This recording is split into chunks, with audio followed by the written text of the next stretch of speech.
சோதரங்கர்த்தாவே, பாருங்க, நம்ம ஒரு மனுஷனுக்கு பலனும் பலவீனமும் நம்ம தேவனோட சேர்ந்திருக்கையில தான் இருக்குது. இப்ப ஒரு மனுஷனை பலன் சொல்லியது அவன் தேவனுடைய பிரமாணங்களை கை கொள்ளுதுல அங்க அவனுக்கு பலன் இருக்குது. அல்ல நம்ம உலகத்துல பலவீனம்னு சொல்லியது பணத்தை வச்சு அல்லது அதிகாரங்கள்ல இருக்கவங்களோட நமக்கு ஒரு தொடர்பு இருந்ததுன்னா அது அவனுக்கு பலனா இருக்கும். நம்ம ஆவிக்குரிய பிரகாரம் தேவன் சொல்லியாரு, நீங்க உலகத்தை ஜெயிக்கணும், நான் உலகத்தை ஜெயித்தேன்னு. அப்ப இயேசு கிறிஸ்துவுக்கு உலகத்தை ஜெயிக்கக்குள்ள பலனே அவர் தேவனோட இருந்ததுனால. தேவனோடு இருக்கிறாருன்னு சொன்னா அது எப்படின்னா தேவனுடைய பிரமாணங்களை கை கொள்ளியதுனால. அதே மாதிரி நாமும் கிறிஸ்துவோடு இருக்கியதான் நமக்கு பலன். பலவீனம் சொல்லியது அவரை விட்டு பிரியதான் பலவீனம். இதுதான் ஒவ்வொரு சாட்சியும் நமக்கு வேத புஸ்தகத்துல ஆதியாமத்திலிருந்து வெளிப்படத்தில் வர பார்த்தோம்னா அதுல உள்ள எல்லா சாட்சியுமே இப்படிதான் இருக்கு. தேவனோடு சேர்ந்திருந்தவர்கள் ஜெயித்தார்கள். சேராதவங்க ஆரம்பத்துல ஜெயிச்ச மாதிரி இருக்கும். ஒரு முடிவு பார்த்தாச்சுன்னா, இப்ப பாருங்க, உதாரணத்துக்கு சவுல் ஒரு குறிப்பிட்ட காலத்துக்கு பிறகு தேவனுக்கு விரோதி ஆகிறான். விரோதி ஆகும்போது தேவனை அண்டி இருக்கிற தாவீதை துரத்துகிறான். இவங்க ராஜாவா இருக்க. அப்ப அவனுக்கு என்ன இருக்குன்னா, தான் பதவியிலையும் அதிகாரத்திலையும் இருக்கனாலும் பெரிய ஆள் மாதிரி இருக்கு. ஆனா சேனை கூட இருக்குது, இஸ்ரவேலுடைய சமஸ்த சேனையும் அவனுக்கு கூட இருக்குது. தாவீது புறக்கணிக்கப்பட்டவனா அவனுக்கு பயந்து காடு மலைன்னு அலைஞ்சிட்டு கிடக்குறான். ஆனா அது ரொம்ப நாள் நீடிக்கல. தேவன் தன்னோடு இருந்ததுனால கடைசியில ராஜ்யபாரம் இவனுக்கு வருது. அவனுக்கு முடிவு வித்தியாசமா போகுது, மரணம். தேவன் வெறுத்த அந்த இதுக்குள்ள போறான். அப்ப நாம நம்ம வாழ்க்கையில நம்முடைய பலவீனம்னு சொல்லியதை நம்ம புரிஞ்சுக்கணும். நம்ம உலகத்தோடு இருந்தா முடிவு கட்டாயம் பலவீனம் தான். தேவனோடு இருந்தா ஆரம்பம் கஷ்டமா இருந்தாலும் முடிவு பலனாதான் வந்து முடியும். இதுதான் நமக்கு எல்லா சாட்சிகளும் நமக்கு வழங்குது. இப்ப பாருங்க, நம்ம உதாரணத்துக்கு சிம்சோனை எடுத்துட்டோம்னு சொன்னா, சிம்சோன் அந்த 16ஆம் அதிகாரம் எடுங்க, நியாயாதிபதிகள் 16. சிம்சோனுக்கு லைஃப்ல நம்ம பார்க்கும்போது அவனுக்கு பலனே தேவன் அவனுக்கு கொடுத்த பிரமாணம். அவனுக்கு தலையில சவரங்கத்தி படக்கூடாதுன்னு சொல்லி இருக்கும். நியாயாதிபதிகள் 16 சோத்ராண்டவர். அப்போ அவனுக்கு தலையில தேவனுடைய அந்த தேவன் அவனோடு இருக்கு ஒரு இது கொடுத்துருக்க நிபந்தனை. அவனுக்கு தலையில சவரன் கத்தி படக்கூடாது, அவன் மது அந்த மாதிரி எதுவுமே குடிக்க கூடாது, தேவனுக்கு அவர் வெறுக்கிற காரியங்களை செய்யக்கூடாதுன்னு உள்ளதான் நிபந்தனை. அந்த முடியை குறித்த அந்த அவனுக்கு அபிஷேகம் பண்ணி வச்சிருக்கத சத்ருவோட பகிர்ந்து கொள்ளக்கூடாதுன்னு உள்ளதாங்க நிபந்தனை. அதனுடைய ரகசியம் யாருக்கும் தெரியக்கூடாதுன்னு. இதுதாங்க அவனுக்கு பலன். அப்ப கர்த்தர் அவனோடு இருக்கிறாருன்னா கர்த்தருடைய பிரமாணத்தை அவன் வச்சிருக்கானாங்க அர்த்தம். அதை யாரும் அறியாத வரைக்கும் அவனுக்கு அது பலன். இத சாத்தானுக்கு இது தெரியும். ஏன்னா இப்ப தேவன் அவனுக்கு தகப்பன் மனோவாயிட்ட பேசும்போது புரியுதில்லை, மேட்ரு இப்படி சொல்லி இந்த குழந்தை பிறக்கனால இதை சாப்பிடக்கூடாது, திராட்சை ரசம் குடிக்க கூடாது, தலையில சவரங்கத்தி படக்கூடாதுன்னு சொல்லி பிசாசும் கேட்டுட்டு தானே இருப்பான். அவனும் வல்லமையா தானே இருக்கான். இப்ப இயேசு கிறிஸ்து பிறந்தது பிசாசுக்கு தெரியும். ஆனா அவனுக்கு நேரடியாக வேறு சொல்லிக் கொடுக்க முடியாது. ஏன்னா அதாங்க அங்க உள்ள நிபந்தனை. புரியுதில்லை, இந்த குழந்தை தான் இயேசு கிறிஸ்துன்னு சொன்னா அவங்க கொண்டு போடுவானே. அப்ப சில காரியங்கள் தேவன் வருகிற அந்த நியமத்தின்படிதான் செயல்பட முடியும். அப்ப பிசாசுக்கும் அந்த நியமத்தின்படிதான் நம்மளை பலவீனம் படுத்த முடியும். நாம் தேவனுடைய கருத்துக்குள்ள நின்னா அவனுக்கு நேரடியா நம்மள ஒண்ணும் பண்ண முடியாது. அப்ப இங்க எப்படி இவ்வளவு தேவனோட பலன்ல இருந்த சிம்சோனை பிசாசு கீழே தள்ளி போடையான்னு உள்ளது அங்க அதுல போட்டிருக்கு. படிங்க இனி. பின்பு சிம்சோன் காசாவுக்கு போய் அங்கே ஒரு வேசியை கண்டு அவளிடத்தில் போனான். அப்பொழுது சிம்சோன் இங்கே வந்திருக்கிறான் என்று காசா ஊராருக்கு சொல்லப்பட்டது. அவர்கள் காலையில் வெளிச்சமாகிற போது அவனை கொண்டு போடுவோம் என்று சொல்லி அவனை வளைந்து கொண்டு ரா முழுவதும் அவனுக்காக பட்டண வாசலில் பதிவிருந்து ரா முழுவதும் பேசாதிருந்தார்கள். பாருங்க, பேசிய சத்தம் கேட்டா கூட இவன் ஓடிடுவானாங்க, அமைதியா இருக்கான், இவனை பிடிக்க வேண்டி. இவன் காசாகி வாரான், அங்க ஒரு வேசியை கண்டு இவனுடைய சரீர இச்சை தீக்குக்காங்க அங்க வாரான். இத பெலிஸ்தியர் அறியாவ, தங்களுடைய சத்துரு. அவங்களுக்கு இவன் எப்படி சத்துருன்னா, இவன் தேவனுடைய ஜனங்களுக்கு தலைவனாயிருக்கான். தேவனுடைய ஜனங்களுக்கு தலைவனாயிருக்கனால இவனை அவங்களுக்கு வீழ்த்த முடியாது. அதனால இந்த ஜனங்கள்ட்ட இருக்கிறத அவங்களுக்கு கொள்ளையிடவும் முடியாது. இவங்க தான் அவங்கள அடிமையா வச்சிருப்பாங்க. அதனால இவனை தொலைச்சிட்டா சுதந்திரம் நமக்கு கிடைக்கும்னு உள்ளதுல இவனை தீக்குக்காங்க அவைய பிளான் பண்ணி இருக்கு. அப்போ இவனை நேரடியா ஒண்ணுமே பண்ண முடியாது. ஏன்னா தேவனுடைய பிரமாணம் அல்லது தேவன் கொடுத்திருக்கு இந்த அபிஷேகம் அவனை மேல இருக்கனால ஒண்ணும் பண்ண முடியாது. அப்ப சாத்தான் எதிர்பார்த்து கொண்டே இருக்கிறான், ஒரு மனிதனுடைய பலவீனத்தை பார்த்துட்டே இருக்கான், இவன் எப்பமாவது விழுவான், விழும்போது நமக்கு என்ன பண்ணலாம்.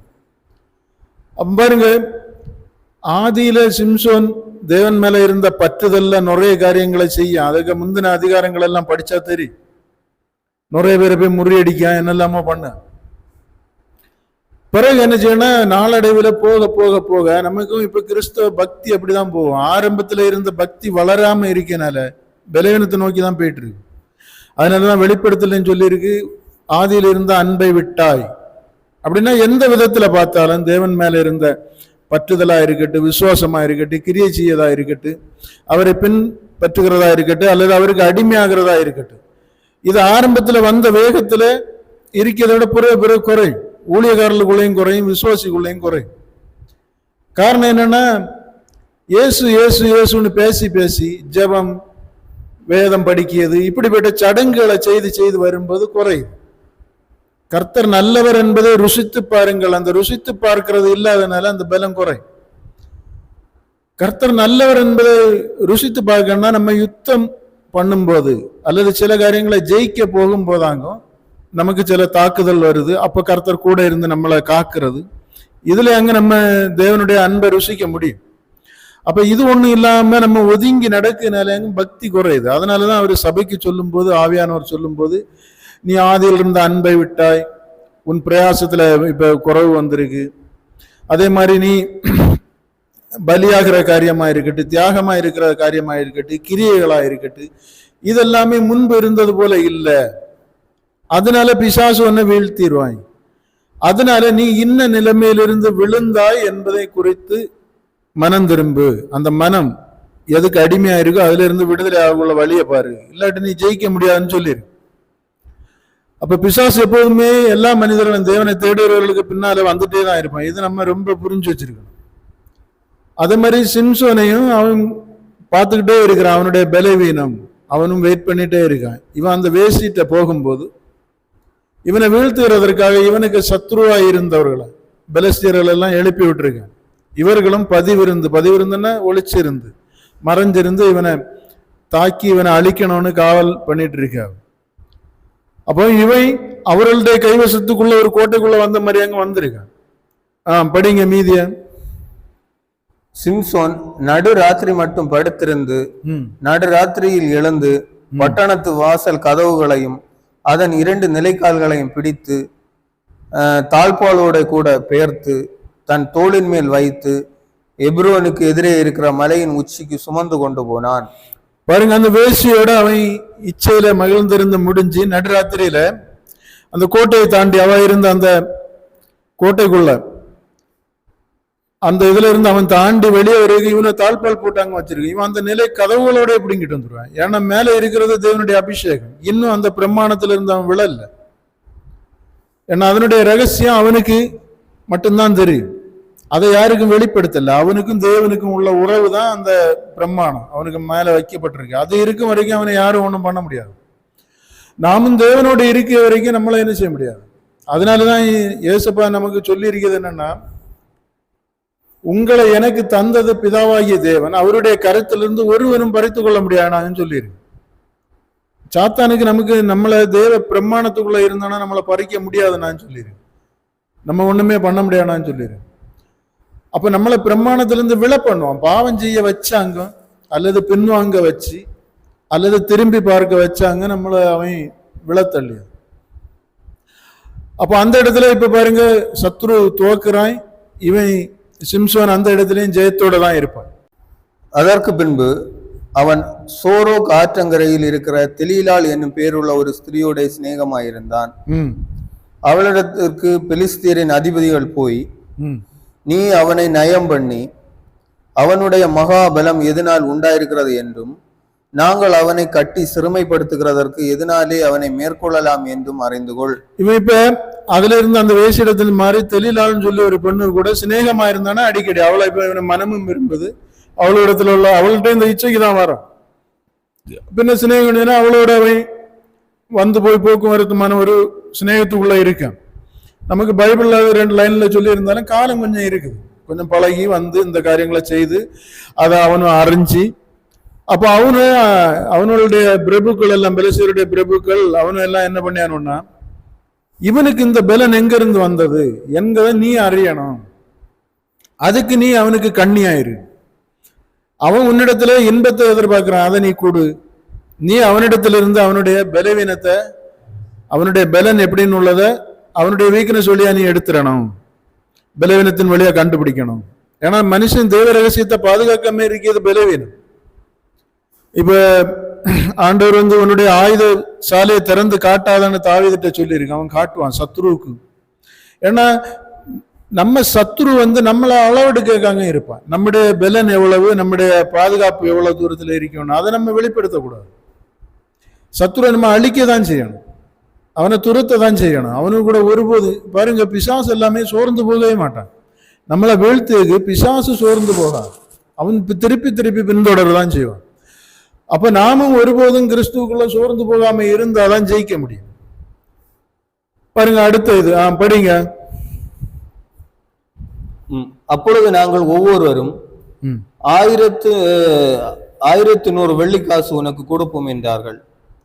அப்படியே தெலீலாள் சிம்சோனை பார்த்து, உன் மகாபலம் எதனால் உண்டாயிருக்கிறது, உன்னை சிறுமைப்படுத்த உன்னை எதனாலே கட்டலாம் என்று நீ எனக்கு சொல்ல வேண்டும் என்றாள். அதற்கு சிம்சோன், உலராத பச்சையான 7 அகனினார் கயிறுகளால். இப்ப பாருங்க, அவளுக்கு அவன பணம் உனக்கு இவ்வளவு தருவன் எல்லாம் பேசி மேட்டரை கேட்டவுடனே இவன் பாருங்க அவள்கிட்ட ஒரு பொய்ய சொல்லி, அது நியாயமான காரியம். ஏன்னா அவள் சிநேகம் அவள்கிட்ட இருந்தாலும் உயிருக்குள்ளதுனால அவன் அந்த நேரத்துல உணர்வா இருந்து கதையை மாத்தி விடியான். ஒரு தடவை கேட்டுட்டு விட்டுருவா, தெரியாதே அதை உன்னை சொல்லிடுவோம். அவனுக்கு தெரியாது இவ இப்படி இவனோட பேரம் பேசி வச்சிருக்க. அதனால சும்மா உண்மையை சொல்லாம எதேச்சியா அவன சொல்லி, அப்போ உடனே அவ அதை போய் அவனோட சொல்லுவான். அவனு அந்த மாதிரி பண்ணது பாப்பானுவன், ஆனா ஒன்றும் பண்ண முடியாது. ஏன்னா இவன் சொன்னது உண்மை இல்லை. படிங்க. 7 அகனினார் கயர்களினாலே என்னை கட்டினால் நான் பலட்சமாகி மற்ற மனுஷரை போல் ஆவேன் என்றான்.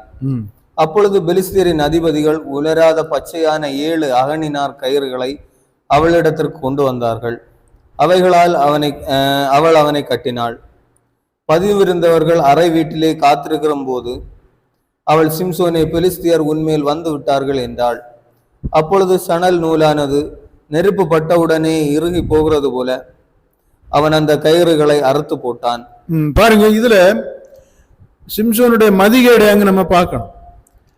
அப்போ இவ இப்படி என்கிட்ட அன்பா இருந்து என்கிட்ட இப்படி மேட்டரை கேட்டுக்கிட்டு கடைசியில இந்த மாதிரி பண்ணிக்கிட்டு பெலிஸ்தியரை கூப்பிடுங்க. அப்போ என்னோட உயிர் இவளுக்கு முக்கியம் இல்லை, அவன் அதுல புரியல. அதாங்க அவனுடைய வீழ்ச்சி. நான் இவளிடத்துல சிநேகமா இருக்கேன், அவளுடைய சரீரம் எனக்கு பகிர்ந்து தாரா. அதே நேரம் என் உயிர் மேலே என் மேலேயே அன்பு இல்லை. என் மேல அன்பு இருந்தா அவ என்னை காக்கல செய்வா. அப்ப என்னிடத்துல இருந்து ரகசியத்தை தெரிந்து கொண்டு எனக்கு சத்ருவா இருக்கிறவன், என் ஜீவனை துரத்தி கொண்டு இருக்கிறவர்களுக்கு இவா என்ன செய்ய சப்போர்ட் பண்ணியா. அப்ப இந்த இடத்துல அவன் வெளிப்படையில்லை. இதாங்க நாமும் நமக்கு வீழ்ச்சி தொடர்ந்து நம்ம மேல நடந்துட்டு இருந்தா நம்ம வெளிப்படையும். அது நம்மளை கொண்டு போய் ஒரு வண்டி நம்ம போயிட்டே இருக்கோம். ரொம்ப இறக்கம் போயிட்டு இருந்தோம்னா கடைசியில ஏதாவது ஒரு ஆத்துலயோ குளத்திலேயோ போய் விழான்னு தெரியும். அப்போ அதே மாதிரி ரொம்ப மேலே போனா மலைக்கு உச்சிக்கு போவோம், எல்லாமே ஆபத்து தான். சமதளம் விட்டு போனா அதே மாதிரி எல்லை மீறி போகிறது. தன்னுடைய ஜீவனுக்கே கண்ணியா இருக்கிறான். இவனு வேற பெண்ணு கிடைக்காதா? அப்ப பிசாசு பாருங்க, அவளுக்கு அடிமை போல கொண்டு போயிட்டு இருக்கு. அவனுக்கு ஜீவனுடைய பலன் கூட அவ இவ்வளவு கண்ணியா இருந்த பிறகு அவன் அதை பற்றி அவள்கிட்ட இருந்து அகன்று போகாம இருக்கான். இதாங்க அடிமைத்தனம். அடிமைத்தனத்துக்குள்ள இருக்கிறதுனால அதாங்க இந்த இயேசு கிறிஸ்துவும் இப்படி சொல்லுவாரு, அடிமையானவன் தேவனுடைய வீட்டில் பிரவேசிக்க முடியாதுன்னு உள்ளதாங்கன்னு சொல்லியாரு. அப்ப நமக்கு சில அடிமைத்தனங்கள் நம்முடைய சரீரத்தில் இருந்தால், பாவத்தின் அடிமைத்தனங்கள் இருந்தா அந்த அடிமைத்தனம் நம்மளை ஜெயிச்சிருக்குனாங்க அர்த்தம். பாவம் செய்கிறோம், பாவத்திற்கு அடிமையா இருக்கிறான். ஒருவன் எதனால் ஜெயிக்கப்பட்டிருக்கிறானோ அதற்கு அடிமையா இருக்கிறான். சிம்சோன் இப்ப அந்த அவளோடத்திலிருந்து கிடைக்கிற சுகத்துக்கு அடிமை. அதனால இவனுடைய ஜீவனுக்கு வருகிற அழிவை குறித்து அந்த உணர்வு குறைவா இருக்கு. இதாங்க நம்ம வாழ்க்கையிலையும் நமக்கு இப்படி போனா இப்படிதான் வரணும், தூரத்துல பிரச்சனையை பத்தி தெரியும். ஆனா கிட்ட இருக்க இன்பத்தை பற்றி நம்ம என்ன செய்துருவோம்னா பெருசா எடுத்துக்கணும். லைஃப்ல இருக்க இன்பம், அருகாமையில இருக்கிற இந்த ஜீவன்ல கிடைக்க சில பலன், லாபம், இத நம்ம முன்னாக வச்சுட்டு பிந்தி நம்ம இப்படி போனா எல்லாருக்கும் அறிவு உண்டு, நிறைய பேருக்கு அறிவு உண்டு, இப்படி வாழ்ந்தா நரகம்னு தெரியும். ஆனா பக்கத்துல இருக்கிற இன்பம் இவங்களை என்ன செய்யணும்னு சொன்னா தூரத்துல வருகிற அழிவை குறித்த உணர்வை உண்டாகாம விட்டுரும். இதாங்க அடிமைத்தனம், அல்லது ஜெயிக்கப்படுகிறோம், அல்லது மெதுவா நம்ம சுலோ பாய்சன் மாதிரி சாகடிக்கப்படும். இது ஒரு பிசாசுக்கு வஞ்சனையாகும். அவன் பாருங்க இவளை வீழ்த்துக்கு வேண்டி இவனை வீழ்த்துக்கு வேண்டி சோர்ந்தே போகுது. அவளை திருப்பி திருப்பி அவர்கள் வந்து சரி விட்டுருவோம், இனி இவனை ஒண்ணும் பண்ண, அவங்களுக்கு ஒரே லட்சியம் இவனை வீழ்த்தி ஆகணும், திரும்ப திரும்ப வருவாங்க. அப்ப நாம நம்ம லைஃப்ல தொடர் சறுக்கலா தோல்வியோ பிரச்சனையா இருக்கட்டும், அதை முறுக்கியக்கு தேவனை நம்ம பயன்படுத்தி ஆகணும். தொடர் அடிமைத்தனங்கள் எல்லாம் நம்மளை ஒரு மாற்று ரூபத்துக்குள்ள கொண்டு போயிடும், அல்லது மாற்று வழிக்குள்ள கொண்டு போயிடும், அல்லது வேறொரு சோபத்துக்குள்ள கொண்டு போயிடும். இப்ப இருங்க முன்ன ஒரு மனுஷன் இப்ப குடித்து வெறுத்து இருக்க மனுஷன் நம்ம கூட சொல்லுவோம், சின்ன பிள்ளையில இந்த பையன் எல்லாம் ரொம்ப நல்ல பையன், அப்படியெல்லாம் இருந்தவன் இப்ப அவனுக்கு நிலைமையே மோசம், குடிச்சு வெறிச்சு அங்கங்கே கடன் வாங்கி ஒரு மாதிரி ஊதாரி மாதிரி ஆவிட்டான், தகாத ஃப்ரெண்ட்ஷிப்புகளுக்கு கூட போயிட்டான். இது ஆரம்பத்தில் இவன் இது பண்ண இவனை இனி திருத்தது கஷ்டம். பாருங்க, அப்போ ஒரு அவனுடைய கண்ட்ரோல்ல இருந்து அவனுடைய ஆவி இப்ப அவனுடைய கண்ட்ரோல்ல இல்லாம அவனை எது அடிமையாக்குச்சோ அதுக்கு கண்ட்ரோல்ல போயிரு. இங்க சிம்சோனும் அவளுடைய தொழிலாளர்கள் கண்ட்ரோல்ல போற மாதிரி பாதி வகசத்து மேல ஆகியாச்சு. பிரச்சனைன்னு தெரியுது, அதுல இருந்து எழும்ப முடியல. இந்த சுகம் அவனை வளைச்சு போட்டிருக்கு, அடிமைத்தன். ராக்காலங்கள்ல கிடைக்கிற அந்த சுகம் நாமும் நம்ம வாழ்க்கையில நமக்கு பிரச்சனைன்னு தெரியுது, நாளைக்கு பிரச்சனைன்னு இன்னைக்கு ராத்திரி ஒரு நாள் நம்ம கையில இருக்குது. இந்த இரவுல ஜெபித்து அந்த பிரச்சனைக்கு ஒரு பரிகாரத்தை தேவனோடு சேர்ந்து தேடுவோம்னா அந்த ராக்காலங்கள்ல வருகிற அந்த சுகத்தை உறக்கத்தை இதோட விட மாட்டோம். பிரச்சனையை மாமிசத்துல அங்க மறுநாள் விடிஞ்சு ஏதாவது பரிகாரத்தை தேடுவோம். சில பிரச்சனை தேவனை இல்லாம பரிகாரம் இல்லை, இல்லாட்டி நம்ம அந்த பிரச்சனைகளுக்குள்ள இழப்பை கொடுத்துதான் ஆகும். இழப்பு நம்மளை வந்து வாரிட்டு தான் போகும். அப்படிதான் நிறைய பேர் லைஃப்ல நிறைய இழப்புகளை விட்டுரு சோம்பேறித்தனத்தினால். கர்த்தர் நமக்கு ஜெயத்தை அங்க வச்சிருக்காரு, தேவனால் கூடாத காரியம் ஒன்றும் இல்லை. அப்போ நம்மளை வந்து தொடர் இழப்புகள் பிரச்சனைகள் நம்மளை சலிப்படையோ தேவன் அனுமதிக்காத நம்மளை வீழ்த்த செய்தோன்னா அப்ப நம்ம தேவனை விரும்பினே ஆராதிச்சுட்டு என்ன பிரயோஜனம்? தேவனை பயன்படுத்தணும், தேவனை பயன்படுத்துகிறது தான் அவர் விரும்பியார். அப்ப இங்க தேவனுடைய அந்த காரியங்களை எல்லாம் அவர் இவனை கொண்டு யுத்தம் பண்ணி இந்த இவனோட எல்லாம் முறியடித்தது, இவனோட எல்லாம் நிர்மூலமாக்குனது, இந்த காரியங்கள்ல இருந்த அந்த ஒரு தேவனுடைய அன்பை நோக்கி பார்க்கிறோம். ஜனங்கள் அதனால எவ்வளவு சந்தோஷப்பட்டார்கள், அதனால அவன் உயர்த்தப்பட்டான். சிம்சோனா எல்லாரும் பயப்படுவாங்க, சிம்சோன் தான் நம்முடைய பாதுகாப்பு, அவன் அவர்களுக்கு தலைவர் மாதிரி. இதையெல்லாம் பாருங்க ஒற்ற ஒரு இதுல கொண்டு அப்படி சுயமா அந்த ஒரு சின்ன காரியத்துல கொண்டு இச்சை பிசாசு அங்கதான் வருவான், சரீரத்தை கொண்டு அப்படியே அடிமைப்படுத்துகிறான். அதாங்க எல்லா பாவத்தில இருந்தும் தப்பிடலாம் ஓரளவுக்கு, கொடுக்க வேண்டியதை கொடுத்து நஷ்ட பரிகாரம் பண்ணினான். இந்த வேசித்தன பாவம்னு சொல்லியது அவன் சரீரத்தையும் அழிச்சு போடும். அதான் எல்லா பாவம் சரீரத்துக்கு புறம்பே இருக்கு, வேசித்தனம் சரீரத்துக்கு மேல இருக்கணும்னு சொல்லியிருக்கு. வேசித்தன பாவம் ரொம்ப பெரிய அடிமையாகும். அப்போ இப்படி அங்க இவனுடைய வீழ்ச்சி வருது. படிங்க அடுத்தது. அப்பொழுது தெலீலாள் சிம்சோனை பார்த்து, இதோ என்னை பரியாசம் பண்ணி எனக்கு பொய் சொன்னாய், இப்போதும் உன்னை எதனாலே கட்டலாம் என்று எனக்கு சொல்ல வேண்டும் என்றாள். அதற்கு அவன், இதுவரைக்கும் ஒரு வேலைக்கும் வழங்காதிருக்கிற புது கயிறுகளினால் என்னை இறுக கட்டினால். இதெல்லாம் நமக்கு தொடர்ந்து இதை சொல்லி முடிஞ்சோன்னா இதை சொல்லி அப்படி இருக்காது. இதுக்கு இடையில வருஷங்கள் இருக்கு, சில மாசங்கள் இருக்கு, சில நாட்கள் இருக்கு. அப்ப இனி அதுக்கப்புறம் கொஞ்ச நாள் அப்படியே விட்டுட்டு புண்ண அந்த பிரபுக்கள் எல்லாம் வருவானு, உன்னிட்ட அவன் போக்குவரத்துமா தானே இருக்கான், இன்னும் ஒருக்கா கூட ட்ரை பண்ணிப்பாரு, உனக்கு இவ்வளவு பணம் தருவான், இல்லாட்டி மிரட்டல் விடுவாவ, அவனு பிரபுக்கள் இல்ல. அப்ப புண்ண இவனுகிட்ட அந்த காரியம் வருது. அப்ப நாமும் நம்முடைய ஜீவனுக்கோ அல்லது நம்முடைய பலவீனப்படுத்துகிற சூழ்நிலையிலிருந்து வெளியே வரணும் நாங்கன்னு சொல்லியிருக்கு. என்ன பாருங்க, தீமத்தோய்க்கு பவுல் சொல்லி கொடுப்பான், பாலியத்திற்குரிய இச்சைக்கு விலகி ஓடிரு, நீ அதிலே கூட இருக்கக்கூடாது.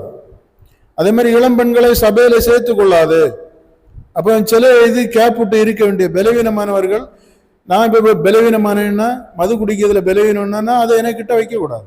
அது என்ன ஒரு நேரம் இல்லை ஒரு நேரம் என்ன செய்திடும், அதுக்கு நான் முன்னே அடிமையா இருந்தனால கமத்து பார்க்கணும். நம்ம முழுவதும் விடுதலை ஆவியது வரைக்கும் அதுல இருந்து தூரமா தான் இருக்கணும். அப்ப இத மாதிரி இவனை அது துரத்திக்கிட்டு தான் இருக்குது. இப்ப பாருங்க, சாலமன் எழுதியிருக்க ஞானம் தேவன் அவனுக்கு கொடுத்தது. சாலமனின் ஞானம்னே ஒரு புஸ்தகம் இருக்கும். அப்புறம் நம்ம நீதிமொழிகள் எல்லாம் பார்க்கும், எவ்வளவு நீட்டா எழுதியிருப்பான். அப்படிப்பட்டவனே பாருங்க, இச்சை, காம விகாரம், அம்மோனிய மோவாபிய ஸ்திரீகளுக்கு மேல மயக்கம், அவர்களிடத்திலிருந்து கிடைக்கிற அந்த அற்ப சுகத்திற்காக அவர்களுக்காக ஒரு மண்டபம் எல்லாம் கட்டி கொடுத்து பாகாலுக்கு வழிபடி அதெல்லாம் செய்து கொடுப்பாங்க. ராஜாக்கள் புஸ்தகத்துல 7ஆம் அதிகாரத்துல எல்லாம் பார்த்து 11ஆம் அதிகாரத்துல எல்லாம் பார்த்தா ரொம்ப கஷ்டமா இருக்கும். 7ஆம் அதிகாரத்துல அவன் பலியிடுவதை பற்றி போட்டிருக்கும். அவ்வளவு இத அந்த பள்ளி அந்த தேவாலய பிரதிஷ்டைக்கு பண்ணியிருந்தவன் ஒரு 11ஆம் அதிகாரத்துல எல்லாம் போகும்போது அவளோடுக்கும் இது பண்ணி வச்சிருக்கிறதெல்லாம் பார்க்கும்போது ரொம்ப இதா இருக்கும். பாருங்க, அவனையும் இந்த காமம், இந்த மோகம், இந்த பிசாசு. அப்ப நம்ம வாழ்க்கையில இப்ப ஒருவேளை பண ஆசை நம்மளை அப்படி அடிமைப்படுத்தணும்னா அதை நம்ம பார்க்கணும். எந்த ஆசை, இச்சை எல்லாருக்குமே நார்மலா உள்ளது. இப்ப நம்ம வேற ஒண்ணுல நம்ம ஒண்ணுல மட்டும்தான் அடிமையா இருப்போம், இல்லை நிறைய இடத்துல இருப்போம். ஆனா ஒண்ணுல தான் நமக்கு புரியும். அதை தாண்டி வரும்போதாங்க இன்னொரு அடிமையில இருக்கிறது புரியும். அப்ப ஒவ்வொரு அடிமைத்தனத்தையும் நம்ம கடந்து வரும்போதாங்க தேவனிடத்துல நெருங்கி வரும். இப்ப எல்லாருக்குமே ஆசைகள், இச்சைகள் இருக்கும். ஏன்னா அது இந்த உலகத்துக்கு தேவையாங்க. ஆனா அது அவனை ஆண்டு கொண்டு இருக்கும். அப்படின்னா அவனுடைய வாழ்நாளுக்கு ஒரு லெக்கை நிர்ணயித்து கொடுக்கும். நான் இவ்வளவு சம்பாதிக்கணும், இது அவனுக்கு ஒரு லெக்கை, ஒரு காலத்தை அதுல சாப்பிட்டு போடும், அவனுக்கு அதை உருவாக்கி கொடுக்கும். இன்னும் இப்ப நம்ம ஆட்கள் எல்லாம் பார்த்தாச்சுன்னா, நான் ஒரு இடம் வாங்கணும், வீடு கட்டணும், மேரேஜ் பண்ணணும், லைஃப்ல செட்டில் ஆகணும். அப்போ அதுக்காக அவனுடைய காலங்கள், வேலைகள், உழைப்புகள் எல்லாவற்றையும் அந்த மைண்டு எல்லாத்தையும் அதுல செலுத்துறதுனால ஒரு 20 வயசுல அப்படிப்பட்ட ஒரு உணர்வு அல்லது 25 வயசுல அப்படிப்பட்ட ஒரு வேகம் அவனுக்குள்ள உருவாயிட்டுன்னா அது ஒரு 40-45 முடிக்க வேண்டி ரொம்ப பாஸ்டா போயிட்டே இருக்கு. லைஃப்ல தேவன் தொடுகிறது, பேசுகிறது, அழைக்கிறது எல்லாமே இப்படி கேட்டா அப்படி விடைய மாதிரி இருக்கு. அதாங்க இந்த வாலிபத்துல இந்த பையன் மாதிரிலாம் சர்ச்சுக்கு போறவனுக்கும் இதே பிரசங்கம் எங்கேயோ கேட்கும். ஆனா அவர்களுடைய உள்ள ஒண்ணு இருக்கிறதுனால இது கடந்து போயிடும் ஈஸியா. பிறகு ஒரு காலகட்டத்துக்கு பிறகு ஆகும் இது உணர்வு இல்லாம போகும், அல்லது உணர்வு அடைந்தும் மீட்படைய முடியாத ஒரு சூழலுக்கு தள்ளப்படும். நான் இங்க சொல்லியது என்னன்னா, இப்ப நம்ம தேவனை தேடி வந்திருக்க நபர்கள், அதிலும் கிருபையோடு வந்திருக்கவர்கள், சத்தியத்தை தேவன் வெளிப்படுத்தின மாதிரி புரிய தேவன் தந்திரிய கிருபையின்படி இருக்கனால நம்ம இதுகளை ரொம்ப ஆழமா அறிந்துதான் ஆகணும். நம்மளை எந்தெந்த காலங்கள் எப்படிப்பட்ட உணர்வுகள் நம்மளை வீழ்ச்சி அடைய வைக்குது, பலவீனம். அதான் நான் ஆரம்பத்தில் சொன்ன மாதிரி ஒரு மனிதனுடைய பலனும் தேவனோட இருக்கைதான் பலன். உலகத்துல இருக்கிறது பலனே கிடையாது.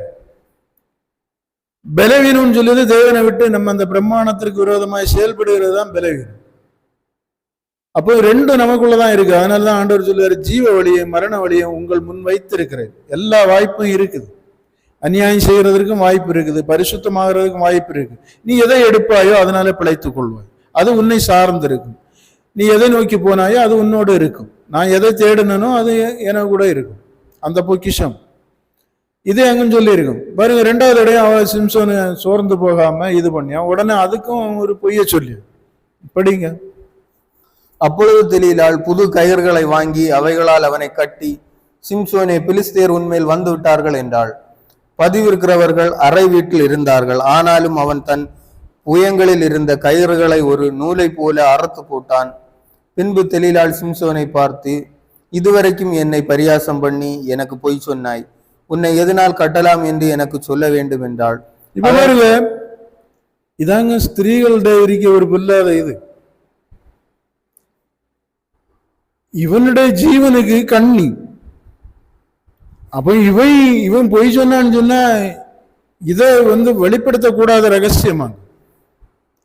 அப்போ அவ இப்படி கேட்க 2 தடவை இப்ப நம்ம உயிருக்கு உயிரா இருக்க மனைவி கிட்ட வேணா நம்ம மேட்டரை சொன்னா கூட நாளைக்கு நம்ம அவளை அடிக்க பிடிக்க செய்த நீ அன்னை இப்படி சொன்னாலன்னு சொல்லி ஸ்திரீகளும் இருப்பாங்க. காரியங்கள் நமக்கு உள்ள இருக்கிறது வெளிப்பட்டுச்சுன்னா வெளிப்பட்டாது அல்ல. அப்ப வெளிப்பட்டாச்சுன்னா இப்ப நம்ம அடுத்தது பயந்துதான் இருக்கணும். அப்ப அந்த நம்ம யார்கிட்ட வெளிப்படுத்தினோமோ அந்த ஆளை என்ன செய்யணும், கவர் பண்ணி தான் போகணும். அந்த ஆளுக்கு எதிராட்டு நம்ம பேசினா அந்த ஆளு சொல்லி கொடுத்துறோம் இல்ல, புரியுது இல்ல. அப்ப ஜீவனுக்கு ஏதுவான காரியங்களை யாரிடத்துல என்ன செய்ய முடியாது, பங்கிட முடியாது, புரியுது இல்ல. அப்ப இவ என்ன சொல்லியானா, நான் உனக்கு ஜீவன் போல நம்ம 2 பேரும் ஒரே மாமிசமா இருக்கும், ஒன்றா இருக்கிறோம், கனவு மனைவி மாதிரி வாழும். அப்படி இருக்கும்போது என்னுடைய காரியங்கள் உனக்கு பரியாசமா இருக்கான்னு கேட்கும். என்னட்ட நீ இப்படி இப்படி ஏமாத்திய. அப்ப கூட சிம்சோன் உணர்வடையல. நீ என்னட்ட கேட்கறது ஒரு பொண்ணா இருந்தா நான் தருவேன், ஒரு பொருளா இருந்தா தருவேன், அல்லது உன்னை வாங்கி கேளு தருவேன், அல்லது என்கிட்ட இருக்கிற பலத்தின் பிரகாரம் எதையாவது பெற்றுக்கொண்டு வான்னு சொன்னா நான் பெற்றுக்கொண்டு வருவேன். என்னையும் பலசாலி, ஒரு 10 மானை பிடிச்சிட்டு வா அல்லது சிங்கத்தை பிடிச்சிட்டு வானா செய்திருவான். அப்ப என்னுடைய பலன் என்னோட இருக்கிற வரைக்கும் எனக்கும் மகிமை, அதை சார்ந்திருக்க உனக்கும் லாபம், நீ வேற எதையாவது கேளு. இது அவ ஜீவனை கேட்கிற. அப்ப அவ வேற ஒரு இடத்துல எங்க பிடிபட்டு இருக்கு, அந்த பிரபுக்கள் அவளை விட மாட்டாங்க. அப்ப அவளுடைய ஜீவனுக்கு கண்ணி ஆவான், இல்லாட்ட அவனை மிரட்டி இருப்பான், அவனை தீர்த்து போடுவான். அப்ப அவளுடைய ஜீவனை அவ ரட்சிக்கு, இவனுடைய ஜீவனை பலியாக்கா, பிசாசும் அவனுடைய ராஜ்யத்தை நிலைநிறுத்தி அவன் வாழகு. இந்த பூரண ஆகிற எண்ணிக்கைய இது பண்ணுவான். சாட்சிகள், தேவனுடைய சாட்சிகளை ஜெயிக்க விடாம பண்ணிட்டு அவர்கள் மேலதான் குறியா இருக்கும். அதாங்க நீங்க தேவனை அறிய விரும்புகிற அல்லது அவருக்குள் வாழ விரும்புகிற, அவருடைய ஆவியினாலே உலகத்தை ஜெயிக்க விரும்புகிறவர்களுக்கு போராட்டம் அதிகமா இருக்கு. போராட்டத்தை நம்ம புரிஞ்சுக்கிடணும். எலும்ப நினைக்கும் போதுதாங்க அவன் இது பண்ணுவான். அப்ப பாருங்க, இப்ப அவளுக்கு அவர்களால மிரட்டல், அதனால இவனுக்கு ஜீவனை பறிக்க முடிவோடே இருக்க. அவன்கிட்ட சொல்லு அப்படின்னா அழுதுகிட்டு கொஞ்சிட்டு குலாவிட்டு அதெல்லாம் அங்க எழுதப்பட்டிருக்காது. ஆனா அப்படிதான் சம்பவம். ஒரு ஆளுக்குள்ள இருந்து ஒரு மேட்ரை நம்ம, அது ஜீவனுக்கு ஏதான மேட்ரை, இப்ப நம்ம ஒரு ஆள்கிட்ட ஒரு பைசா வாங்கணும்னா என்னெல்லாம் பேசி அந்த ஆளை பிரெயின் வாஷ் பண்ணுவோம், அல்லது பொருளை வாங்கணும்னா. அப்போ அந்த மாதிரி இது அதை விட பயங்கரமானது. இது சரீரத்தையும் கொடுத்தாங்க அவ இது பண்ணிட்டு இருக்க. அப்ப இப்ப இவன் காம விவகாரத்துல முத்தி அப்படி இருக்கும்போது நீ மேட்ரை சொன்னாதான் நான் ஒத்துக்கொள்வேன்னு சொன்னா முடிஞ்சது கதை. அந்த மாதிரி ஒரு மிரட்டலுக்குள்ள அங்க இருக்க. இதே ஒரு ஆண் என்று மிரட்டுனா இவன் தூக்கி வீசிட்டு போயிடுவான், 1000 பேரை எடுத்து அடிச்சு போட்டுட்டு போயிடுவான். பாருங்க, அப்ப அதாங்க ஸ்திரீகள் பலவீனமான பாண்டமாய் இருக்கிறபடினால் நீங்கள் அவர்களிடத்துல விவேகமாய் நடந்து கொள்ளுங்கள்னு பைபிள்ல இருக்கும். பலவீன பாண்டம்னா அவர்கள் வாழ்க்கையில ஆபரணங்களுக்கும் ஆசைகளுக்கும் அடிமையா இருப்பார். நம்ம லைஃப்லையும் பார்த்தா ஒரு புருஷனுடைய விருப்பப்படி நடக்கிற ஸ்திரீகள் ரொம்ப குறைவா இருக்கு. மேக்சிமம் குடும்பங்கள்ல அமைதியா போனோம்னா பொம்பளைகளுக்கு விருப்பப்படி நடக்கும். தாயும் பிள்ளையுமா வாழ்ந்துட்டு இருக்கணும். பெண்ணு வந்த பிறகு அவன் கடைசியில சொல்லும், அம்மா நான் இனி என்ன செய்ய, அவள்கிட்ட எவ்வளவு சொல்லி பார்த்தும் கேட்கல, அதனால நீ எள்ளு போல தனியா காய்ச்சி குடி அப்படின்னு சொல்லுவா சில குடும்பங்கள். அவனுக்கு அன்பு இல்லாம இல்லை, வேற வழி இல்லை. அவன் இப்ப 2 பேருக்கும், ஒரு பக்கம் வளர்த்த தாய்க்கு மேல, இன்னொரு பக்கம் அவனை நம்பி வந்த மனைவி, அதாச்சும் மறட்டுவா, உன்னையே நம்பி வந்தேனே உனக்கு கெட்டுப்பட்டேன். அப்போ கடைசியில இந்த மனுஷன் அந்த பெண்ணுக்கு விற்கப்பட்டது மாதிரி ஆயிடுவான், இந்த ஆகாப்ப மாதிரி. அவர்களுடைய ஆசைக்கு இச்சைக்கும் வாழ்நாள் முழுவதும் என்ன செய்யணும், பயன்படுத்தணும்னு உள்ள மாதிரி போயிட்டே இருக்கு. அப்ப ரட்சிப்புன்னு சொல்லுகிறது என்ன செய்யும், ஒரு கேள்விக்குறியாட்டே நின்றுட்டு இருக்கேன். அப்படியே ஒரு கொஸ்டின், என்னைக்குன்னு இருக்கு, நாளைன்னு மாதிரி இருக்கு. அப்போ இதுதான், இது ஒரு ஸ்திரீ மட்டும் இல்லை, பலவீனம்னு சொல்லியது அது ஒரு பணமா இருக்கலாம், நம்மை தேவனிடத்திலிருந்து பிரிக்கிற அல்லது தேவனிடத்திலிருந்து பிரிச்சு இன்னொன்னுல அடிமையாக்குற எல்லா காரியமும் பலவீனம். குடியா இருக்கலாம், இச்சைகளா இருக்கலாம், நம்ம தான் உலகத்துல பார்க்கும் நிறைய வெரைட்டிஸான ஆளுகைக்குள்ள ஆட்கள் இருக்கு, மென்டாலிட்டிக்குள்ள இருக்கு. இதெல்லாமே பலவீனம். பலம்னு சொல்லுறது எந்த இழப்பு வந்தால் அதுதான் பவுலிட்ட பார்க்க முடியுது அவனுடைய பலன். அவன் சொல்லுவான், எப்படி ஆயினும் அவர் எனக்கு நியமித்த லெக்கை நோக்கி நான் ஓடுவேன், அதை பிடிப்பேன், பின் தொடருவேன். நாங்கன்னு சொல்லி பின்தொடருகிறது அதை பிடித்து கொள்கிறதற்கு. நாம் இயேசு பின்தொடர்கிறது அவருடைய ராஜ்யத்துக்கு போறதுக்கு. அப்போ அவன் அதே மாதிரிதான் சொல்லுவான், நான் லெக்க நோக்கி பின்தொடருகிறேன், நான் பிடித்து கொள்வேன், அதை பிடிப்பேன், தொடர்வேன், வெற்றி வாகை சூடுவேன். அதுக்கு வேண்டி நான் எதையும் இழக்க தயார். எனக்கு லாபமானவைகளை குப்பை என்று எண்ண நான் ரெடி. விட்டுவிட நான் கற்பிக்கப்பட்டேன். அவருடைய உயிர்த்தெழுதல்ல எப்படி ஆயினும் பங்கு தகுதியாகும்படிக்கு அப்படின்னு எல்லாம் நிருபங்கள்ல அவன் அந்த வாஞ்சைகளை தெரிவிப்பான். அப்ப பாருங்க, அவனுக்கும் நிறைய இந்த சிம்சோனுக்கு வந்தது மாதிரி இடரல்கள் வருது, கண்ணிகள் வருது. அவன் அதை ஒரு விதத்துல சொல்லுவான். கூட இருந்த சகோதரர்களால் வந்தது, அதே மாதிரி இந்த நியாயப்பிரமாண ஊழியர்கள்னால வந்தது. அவன் கோபம் பொறுக்காம நாய்கள் எல்லாம் திட்டுவான், அவர்களால எனக்கு உபத்திரம் வந்துன்னு சொல்லுவான். இனி இவன் அதிகாரங்களுக்கு முன்ன கொண்டு போய் விடும்போது இவனுக்கு கூட இருந்தவங்க இவனை விட்டுட்டு போன கதைகள் எல்லாம் சொல்லுவான், கல்லறிப்பட்டதை சொல்லுவான். ஆனா இவைகளில் எல்லாம் அவன் எப்படி வெற்றி சிறக்க முடிஞ்சதுன்னா, தேவனுடைய பிரம்மாணத்தை விடாதவன், தேவனை விடாதவன், தேவனை பற்றி பிடிச்சது.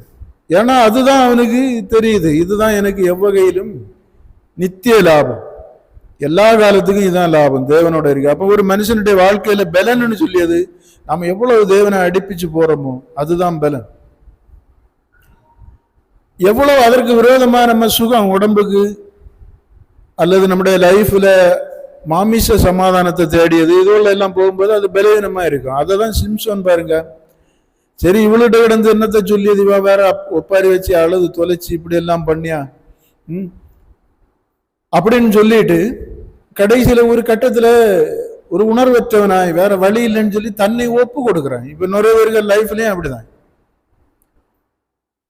நம்ம வெறும் சிம்சோன் கதையை மட்டும் படிச்சுட்டு போக கூடாது. அது நமக்கு முன்ன வச்சிருக்க கண்ணாடி சாட்சிகள், விழுந்தவர்களை குறித்து நம்ம பார்க்க, இவன் இந்த மேட்டர்ல தான் விழுந்தான். நமக்கு நம்ம எங்க நம்மளை யாரு சிறைப்பிடித்து வச்சிருக்கா, அல்லது நம்ம சுதந்திரமா இருக்கோமா, அல்லது நம்ம யாருக்கு உத்தரவாதி, யார் நம்ம அடிமைப்படுத்தியா, புரியுதில்லை. நாம் ஏன் தேவனுக்கு கீழ்ப்படிய முடியல, அல்லது தேவனிடத்துல பிரியமா இருக்க முடியல, நமக்கு ஏன் வேதம் படிக்க கஷ்டமா இருக்குது. அப்போ இப்ப பார்த்தா சிலர் எல்லாம் பிரிச்சு வாழ்ந்துட்டு இருப்பாங்க. சாயங்காலம் 7 மணிக்கு மேல சீரியல் பார்த்துட்டு இருப்பாங்க. அது அடிமைத்தனம். அந்த நேரம் ஜெபம் காரியம் தேவனை குறித்து வராது. கிரிக்கெட் பார்த்து அதுல உணர்ச்சி வசப்பட்டு இருப்பான். ஒவ்வொரு பாலையும் பார்த்துட்டே இருப்பான். நம்ம ஒளிச்சிருந்து பார்த்தா அதுல உன்னிப்பு காட்டுவதும் அடி இடின்னு கை காட்டியதெல்லாம் தெரியும். அப்போ நைட்டு தூக்கம் இப்படின்னு ஒரு நாளை பார்த்தா ஒரு காலையில எழும்புனா வீட்டாருக்கு உள்ள மேட்ரோல செய்யுது. இப்படிதான் போயிட்டு இருக்கு. அப்போ ஒரு மனுஷனுடைய அந்த நம்ம இங்கதான் பார்க்கணும், நம்ம எங்க பிரித்து ஆளப்படுகிறோம், நமக்கு சமயங்கள் எப்படி எடுக்கப்படுது, பிரிக்கப்படுது. ஏன் நமக்கு இதை சரி பண்ணாத வரைக்கும் நம்ம என்ன பண்ண முடியாது, நாம் என்ன சொல்லுகிற இந்த லெக்கை நோக்கி எல்லாம் பின்தொடர முடியாது. இது அங்க நம்ம அறிந்து கொள்ள வேண்டிய அவசியம் வேத சாட்சியிலிருந்து. இல்லைன்னா நான் சிம்சோன் சொல்லிய மாதிரி கடைசியில இவளுக சொல்லியம் தாங்காதுன்னு சொன்ன மாதிரி இதெல்லாம் நம்ம ஜெயிச்சிட மாட்டோம். நித்திய பழக்கம் ஒரு விதத்துல ஒரு சோகம் போல பேர். அப்ப நம்ம இப்பவுமே விழிப்பா இருக்கணும். வேதம் படிக்க நமக்கு ஒரு விழிப்பு, ஒரு உணர்வு உண்டாகணும். அதுதான் இங்க இப்ப நம்ம சிம்சோனை கதை படிச்சும்போது முட்டா போய் இவ்வளவு தூரம் நடந்து போறோம் விட்டுருக்கேன், இதுல எல்லாம் போய் இப்படி இது யாரு இப்படி செய்வா, இதை யாரு வெளிப்படுத்துவா. ஏன் அன்னைக்கு அவனுக்கு அது பலன்னா இன்னைக்கு நமக்கு கிறிஸ்து பலன். அவருடைய ஜீவன், நம்முடைய ஜீவன் அவருக்குள்ள இருக்குது. அவரோட சேர்ந்தாதான் அதை எடுக்க முடியும். நமக்கு இன்னைக்கு வாய்ப்பு இருக்குது. நாம் இன்னைக்கு சுதந்திரிக்கலாம். நமக்கு சிம்சோனுக்கு என்ன வித்தியாசம்? இனி நம்ம இஸ்ரவேலர் எல்லாம் பார்க்கும்போது இவ்வளவு ஆண்டவர் கொடுத்து இந்த பார்வனை எல்லாம் மூழ்கடிச்சு வந்த பிறகு இவ்வளவு அதிசயம் 10 விதமான வாதைகளை எல்லாம் நடப்பித்து இவனோட கூட்டிட்டு வந்த பிறகு இவனை முறுமுறுத்திருக்கான் அப்படின்னு அல்ல. அவனோட மேல நமக்கு ஒரு கசப்பு போல அந்த பகுதிகளை படிக்கும்போது அப்படி தோணும். நம்ம லைஃப்ல அதை ஒப்பிட்டு பார்த்தா அது நமக்குள்ள இருக்கும், மறைஞ்சு இருக்கும். நாம அப்படிதான் இருப்போம். நீங்க சந்தோஷமா இருக்கும்போது பைபிள் விட்டுமா ஜோம் பண்ணனா ஓகேன்னு இருக்கும். துக்கங்கள்லயோ கஷ்டமான நேரங்கள்லயோ மத்தியான வேலைகள்லயோ ஒரு சலிப்படைஞ்சிருக்கும் போது இயேசுவை பற்றி சொன்ன ஒதுங்கி இருந்தா அவருக்கு கொள்ளான்னு உள்ள மாதிரி இருக்கு. நான் தேடும்போது சந்தோஷமா இருக்கும்போது வாரு. இப்ப வந்த நம்ம சில ஆட்களை நல்ல பிரியமா இருந்தாலும் மனைவி மேல பிரியமா இருந்தாலும் தகாத நேரங்கள்ல வந்தா கோபமா தான் இருக்கும். அடிச்சும் போடுவோம், இல்ல சண்டை பிடிச்சிட்டு இருக்கும்போ வேதனையா இருக்கும்போ போ நீ எங்கன்னு சொல்லுவோம். புரியுதில்ல? அப்ப நமக்கும் நாம உள்ளுக்குள்ள சலிப்படைய ஒரு இது வந்துட்டுன்னா நாம் விரும்புற ஆளை கூட ஒரு மாதிரி ஏற்றுக்கொள்ளாம கசந்துரும். பிள்ளை நம்ம எடுத்து கொஞ்சி முத்தி அப்படி எல்லாம் பண்ணும். நமக்குள்ள ஒரு மாதிரி கஷ்டம் வேதனை வந்தா பிள்ளையும் அதுதான் அங்கே தள்ளி விடுவோம், அங்கோட்டு பிடிச்சி இது பண்ணி விடுவோம். சில நேரம் ஒரு அடியை கூட கொடுத்து விட்டுருவோம். உள்ள வேற ஒண்ணு நம்மளை பலவீனப்படுத்திட்டு இருக்கு. இதை மாதிரி அங்கும் பாருங்க நம்ம லைஃப். அப்ப நம்ம சிம்சோனை இன்னைக்கு படிச்சோம் தியானிக்கோன்னு சொன்னா இந்த சிம்சோனுடைய பலவீனத்தை மாதிரி நம்ம லைஃப்ல எங்க பலவீனம் இருக்குது, எது நம்மளை அப்படி பலவீனப்படுத்துது, இதெல்லாம் நம்ம புரியும். படிங்க. அதற்கு அவன், என் தலைமயிரின் மேல் 7 ஜடைகளை நெசவு நூல் பாவோடு பின்னிவிட்டால் ஆகும் என்றான். அதுக்கு அடுத்தது இனி அப்படியே கீழே வந்துடும். கடைசியில மாட்டியது தன் இருதயத்தை எல்லாம் அவளுக்கு வெளிப்படுத்தி, சவரன் கத்தி என் தலையின் மேல் படவில்லை, நான் என் தாயின் கற்பத்தில் பிறந்தது முதல் 3 முறை தட்டி விடுவான், அவ விடவே மாட்டான். அப்ப இவ இனி நம்மளுக்கு ஆபத்துன்னு உள்ளதை உணர கடைசியில பாருங்க உண்மையை தன் இருதயத்தை வெளிப்படுத்தின்னு போடுறது. வெளிப்படுத்த கூடாது என்று வைக்கப்பட்ட காரியம் அங்க அவனுக்கு. சின்ன பிள்ளையில அவனுக்கு தகப்பனும் தள்ளையும் இதை அறிஞ்சு தனக்கு பிள்ளைன்னு சொல்லிட்டு அப்படி வளர்த்துருக்கேன், யார்ட்டையும் சொல்லி இருக்க மாட்டேன்னு சொன்னா அவையில பிடிச்சி அறுத்து விட்டுட்டு இது பண்ணிருக்கும். அப்போ பெற்றோருக்கு காலத்துக்கு பிறகு இவனுக்கு மட்டும்தான் இந்த மேட்ரு தெரியும், யார்கிட்டையும் சொல்ல மாட்டான். சொன்னா சத்ரு இது பண்ணிடுவேன். இப்ப பாருங்க இவளிடத்துல தன் இருதயத்தை வெளிப்படுத்துகிறான். முடிஞ்சு கதை. யூதாசு சாத்தான் இடத்தில் விலை போனான். அவனுக்கு அறிவு உண்டு. 30 வெள்ளிக்காசுல அப்படி என்ன பிரிச்சு தேவனை விடவா இந்த வாழ்க்கையை விட அவன் சம்பாதிக்கிறதை விட்டுட்டு படகையும் இதையும் விட்டுட்டு கூட வர இவனும் அப்படிதான் போறான். ஒரு காலகட்டத்தில் நமக்கு அறிவு இருந்தாலும் அடிமைத்தனம் அந்த அறிவை ஜெயிச்சிடும். இப்ப உங்களுக்கு எல்லாம் தேவனை குறித்த அறிவு இருக்கும், சத்தியத்தை குறித்த அறிவு இருக்கும். ஆனா நீண்ட காலம் அந்த அறிவுக்குள்ள செயல்பட்டு வரலன்னா உங்க மேல இருக்கிற அடிமைத்தனம் உங்களை அந்த அறிவை விழுங்கிரும், சாப்பிட்ரும். அறிவு செயல்படாம போயிடும். நுரையீரலுக்குள்ள அறிவு இருக்கும், அடிமைத்தனம் அதை முந்திரும். ஏன்னா அது எனக்கு தெரியும் ஆனா முடியாது அப்படின்னு உள்ள மாதிரி கண்டிஷன் வந்துடும். யூதாசுக்குள்ளேயும் அப்படிதான். அதை ஆட்கொண்டு அவனுக்கு தெரியும் இயேசுவேர்னு அவனுக்கு சொல்லியா கொடுக்கணும். கூட இருந்து ஒவ்வொரு அற்புதங்களையும் பார்க்கிறோம். அவர் கேட்கும்போது நீர் ஜீவனுள்ள தேவனுடைய குமாரன் என்று சொல்லும்போது இவனும் கோரேசா அவைகளை கூட சேர்ந்து சொல்லுகிறவன். இல்ல எனக்கு சந்தேகமா இருக்கு அப்படி சொன்னவன் கிடையாது.